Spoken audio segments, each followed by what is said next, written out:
താങ്കൾ വിളിക്കുന്ന BSNL customer ഇപ്പോൾ തിരക്കിലാണ്. ദയവായി അല്പസമയത്തിന് ശേഷം വീണ്ടും വിളിക്കുക.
ഹലോ, നീ എന്തിനാ അനുശ്രീക്ക് മെസ്സേജ് അയച്ചത്?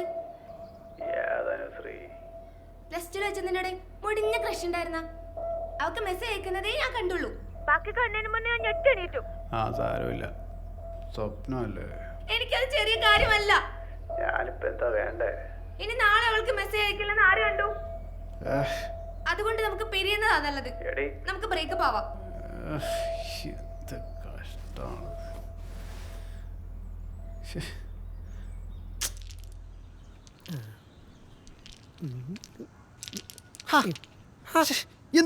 എന്തോന്ന് നീ അവളുടെ പേരും പറഞ്ഞ അമ്മയോടും കൂട്ടുകാരും വഴക്കുണ്ടായിക്കൊണ്ടിരുന്നോണ്ടല്ലോ. നിന്റെ ജീവിതത്തിലെ നല്ല നിമിഷങ്ങളാണ് നീ കളഞ്ഞുകൊണ്ടിരിക്കുന്നത്. ഇതെല്ലാം നിനക്ക് പറഞ്ഞാൽ മനസ്സിലാവൂ. എടാ ഞാനിതിപ്പം എന്ത് ചെയ്യാ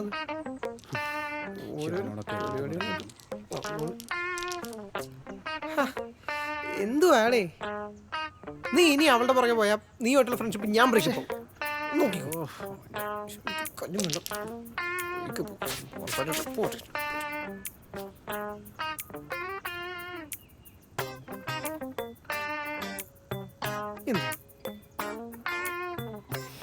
എടാ ഇനി ഒരു തിരിച്ചു പോക്കില്ല, ഞാൻ തീരുമാനിച്ചു.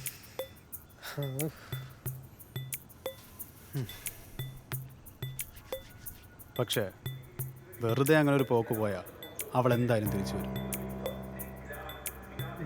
അതുകൊണ്ട് ഇനി അവൾ ഒരിക്കലും തിരിച്ചു വരാൻ പറ്റാത്ത രീതിക്ക് വേണം എന്തെങ്കിലും ചെയ്യാൻ വേണ്ടിയിട്ട്.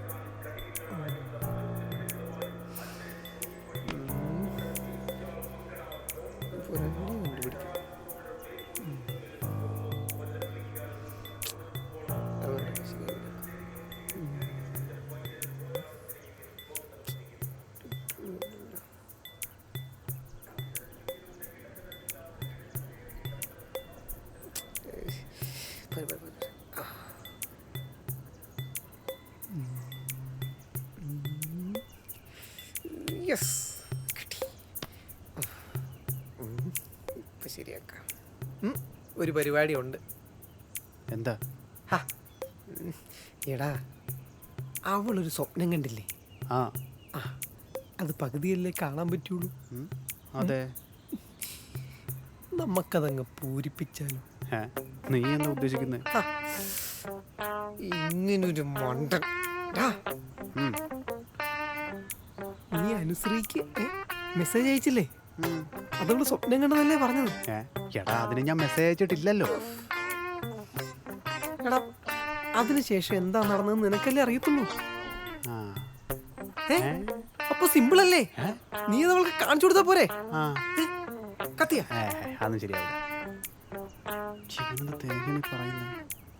എടാ അതിന് ഞാൻ മെസ്സേജ് ആയിട്ടില്ല. നീ മണ്ടറായിട്ട്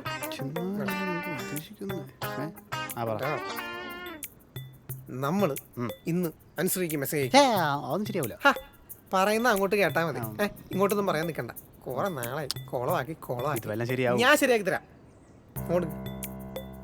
അത് വേണോടാ, വേണോ?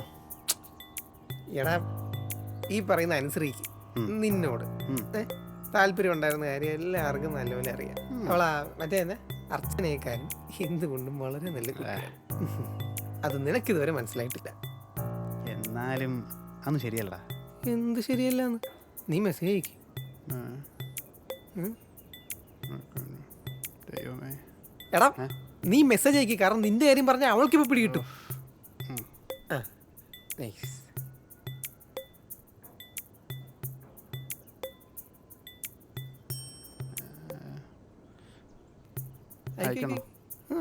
അയച്ചോ, ഒന്നും പറയണ്ട.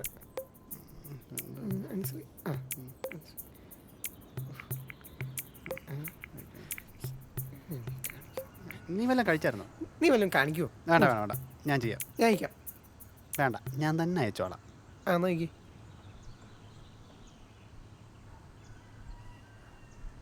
അയക്ക്. HELLO. ഹലോ അനു, അയക്ക്.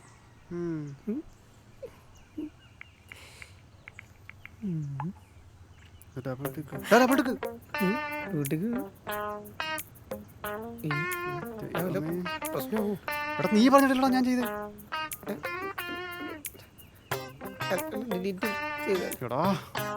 ഒന്നും സംഭവിക്കില്ല, ധൈര്യമായിട്ടിരിക്കുക. ഒന്നും സംഭവിക്കില്ല. ഇനി എന്തെങ്കിലും സംഭവിച്ചിട്ടുണ്ടല്ലോ മോനെ, നീ ഒരുത്തനാണ് കാരണം. ഒന്നും ഉണ്ടാവില്ല, ഉണ്ടാവുന്ന ഞാനൊരു ചാൻസും ഇല്ല. ദൈവമേ.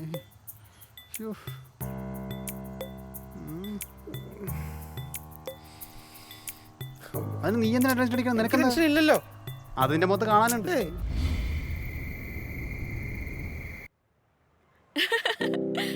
അത് കൊള്ളാലോ.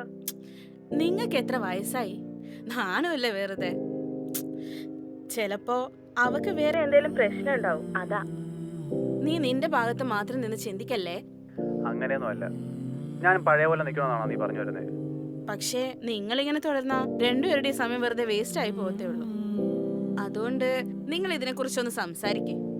ഇനിയിപ്പൊ ഞാൻ ആ പ്രശ്നമെങ്കിൽ ഞാൻ സംസാരിക്കാം. എന്ത് സംസാരിക്കാൻ? ആരുടെയും തെറ്റുകൊണ്ടല്ല ചില ബന്ധങ്ങൾ ഇല്ലാതായി പോകുന്നത്. ചിലപ്പോ ചേരാത്തവർ ചേർന്ന് പോയിട്ടാവും, അതാ. എന്തായാലും നീ ഇതിനെ കുറിച്ചൊന്ന് സംസാരിക്കേ. ഞാൻ അവളോട് ഒരുപാട് സംസാരിച്ചതാനും അവളെ ഞാൻ തെറ്റു പറഞ്ഞിട്ടില്ല. പക്ഷേ നീ പറഞ്ഞ പോലെ ചിലപ്പോൾ ഞങ്ങൾ തമ്മിൽ ചേരാത്തോണ്ടായിരിക്കും. കൂടെയുള്ളവർ മൊത്തം കുറ്റം പറഞ്ഞപ്പോഴും ഞാൻ അവളുടെ കൂടെ നിന്നിട്ടേ ഉള്ളൂ. ഞാൻ അവളെ ഒരുപാട് അഡ്ജസ്റ്റ് ചെയ്തു. ചിലപ്പോൾ അവളും ചെയ്തിട്ടുണ്ടാവും, പക്ഷേ അതിൽ കാര്യമില്ല. കാരണം ഇത് തുടർന്നു പോയാൽ ഞങ്ങൾ രണ്ടുപേരുടെ ലൈഫിനെ അത് ബാധിക്കും. ഇത് നല്ല രീതിയിൽ സംസാരിച്ചാൽ ഇത് വീണ്ടും വീണ്ടും ഞാൻ ആരംഭിച്ചുകൊണ്ടേയിരിക്കും. അതിലും ബെറ്ററായിട്ടുള്ള ഓപ്ഷനാണ്. അത് ഞങ്ങൾ രണ്ടുപേർക്കും നല്ലതിന് വേണ്ടിയാണ്. എന്തേലും പറഞ്ഞ് എങ്ങനെയെങ്കിലും പ്ലാൻ ചെയ്ത് ഇത് അവസാനിപ്പിക്കണം. അതിനാണ് ഞാൻ അനുശ്രീയോട് വിളിച്ച് സംസാരിച്ചത്. അനുശ്രീ എന്തായാലും എന്നെ ഹെൽപ്പ് ചെയ്യണം. എടാ ഞാൻ എങ്ങനെയാ? എടി, ഈ കാര്യത്തിൽ നിനക്ക് മാത്രമേ എന്നെ ഹെൽപ്പ് ചെയ്യാൻ പറ്റൂ. കഴിഞ്ഞ കുറച്ച് വർഷങ്ങളായിട്ട് ഇത് തന്നെ നടന്നുകൊണ്ടിരിക്കുന്നത്. നീ ഒന്ന് എൻ്റെ കൂടെ നിന്ന് എന്നാൽ മാത്രം മതി. പ്ലാനൊക്കെ ഓക്കെ, പക്ഷെ ഇതെങ്ങനെ എക്സിക്യൂട്ട് ചെയ്യും? അർച്ചന എനിക്കറിയാം, അവൾ എന്തായാലും വീണ്ടും വരും, സംസാരിക്കും. പക്ഷെ അവളോട് സംസാരിക്കുമ്പോൾ താനും എൻ്റെ കൂടെ വേണം. എന്നാ ശരി, നിന്റെ സ്വന്തം കാര്യത്തിനാണെങ്കിലും നീ എന്നെ ഓർത്തല്ലോ. എന്നാ ഞാൻ ഉറങ്ങട്ടെ കേട്ടോ. നീ ഇടയ്ക്ക് വിളിക്കേ. ഇക്കാര്യത്തിനല്ലാതെ വിളിച്ചാലും എന്നെ ഈ ഫോണിൽ കിട്ടും. Okay, good night. Good night.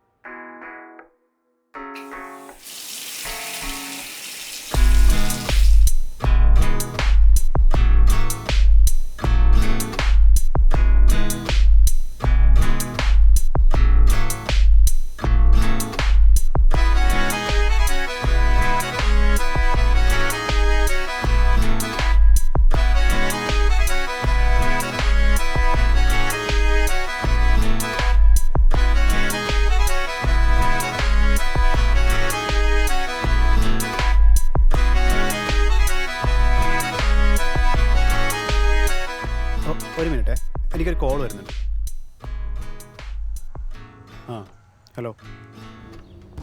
BC ആയിരുന്നല്ലോ. ആരായിരുന്നു? അതാ വെന്നിയായിരുന്നു. നീ പറ. ഞാൻ വെറുതെ ഓരോന്നും പറഞ്ഞ് അടി ഉണ്ടാക്കിയല്ലേ? നീ അത് മറന്നേക്ക്. നമ്മൾ ഇന്നും ഒന്നല്ലോ നല്ലല്ലോ വഴക്കിടാൻ തുടങ്ങിയത്. ഇത്തവണ ഒന്ന് ക്ഷമിക്ക്. നിന്റെ അച്ഛല്ലടാ. കഴിഞ്ഞ നീ നാളെ ടൗൺ കഫേയിൽ വരുമോ?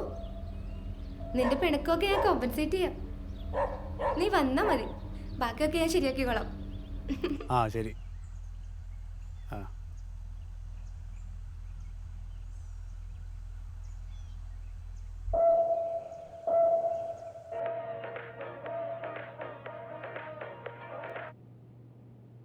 ഹലോ. ആരാ വിളിച്ചെന്നറിയോ? അവളാ, അർച്ചന. എന്നിട്ട് എന്നാ തീരുമാനിച്ചു? പാച്ചപ്പാവാൻ തീരുമാനിച്ചോ? ഒന്ന് പോടി. അതങ്ങനെയൊന്നുമല്ല. പക്ഷേ എനിക്ക് ചെറിയൊരു പേടിയുണ്ട്. അവൾ സങ്കടപ്പെട്ട് കണ്ട എനിക്ക് സഹിക്കാൻ പറ്റില്ല. അതാ പറഞ്ഞത്, നിനക്കിത് ചെയ്യാൻ പറ്റുന്ന ഉറപ്പുണ്ടോ? ഇനിയിപ്പോ അവസാനം പ്ലാൻ പൊളിയാതിരുന്നാ മതി. ഞാനായിട്ട് എന്തായാലും പൊളിക്കില്ല. നീ പെർഫോം ചെയ്ത് കൊളാക്കാതിരുന്നാ മതി. എന്റെ ഭാഗം ഞാൻ ചെയ്തോളാം, നീ ഓവറാക്കി കൊളവാക്കാതിരുന്നാ മതി. ഓഹോ, നീ വലിയ നാടക പ്രതിഭയായിരുന്നല്ലോ. ശരി. Okay, by.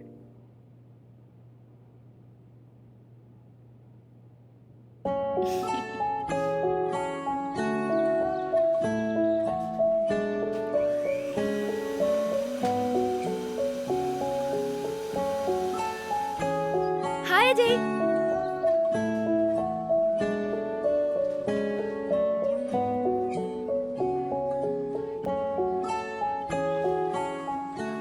പറ, എന്തിനാ കാണണമെന്ന് പറഞ്ഞത്? പറയാം ബ്രോ, പറയാം. ഒരു സെക്കൻഡ്. പറയാനുള്ള കാര്യം നേരെ പറയാം. സോറിടാ. പുന്നാര മോളെ, ഇത് നീ ഇന്നലെയൊന്നുമല്ല തുടങ്ങിയത്. അറിയാടാ, എല്ലാം അറിയാം. ഞാൻ നിന്നെ കുറെ കഷ്ടപ്പെടുത്തിയല്ലേ. ഇനി അങ്ങനെ ഉണ്ടാവില്ല. പ്രോമിസ്ഡാ. നീ എന്താ ഒന്നും പറയാത്തെ? ഞാൻ എത്ര സോറി പറഞ്ഞു. ഇനി ഞാൻ നിന്റെ കാല് പിടിക്കണോ? അതാണോ നിനക്ക് വേണ്ടത്? ഞാൻ നിന്നോടങ്ങനെ പറഞ്ഞോ? എന്തിനാ അർച്ചന ഞാൻ ചെയ്യാത്തതും പറയാത്തതായ കാര്യത്തിന് എപ്പോഴും എൻ്റെ മെക്കിട്ട് ഇങ്ങനെ കയറുന്നത്? നിനക്ക് ശരിക്കും എന്നെ ഇഷ്ടമുണ്ടോ? അറിയില്ല, എനിക്കറിയില്ല. നീ ചോദിക്കുന്ന ഒന്നിനും എനിക്ക് മറുപടി ഇല്ല.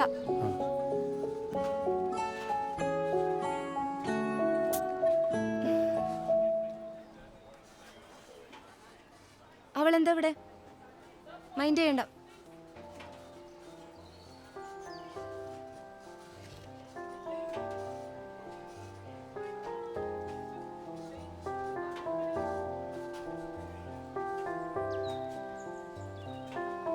അർച്ചന, ഇതിനെ മുന്നോട്ട് കൊണ്ടുപോകാൻ പറ്റില്ല. നമുക്ക് പിരിയാം. നിനക്ക് നീ കണ്ട സ്വപ്നത്തിൻ്റെ ബാക്കി എന്താണെന്ന് അറിയണ്ടേ?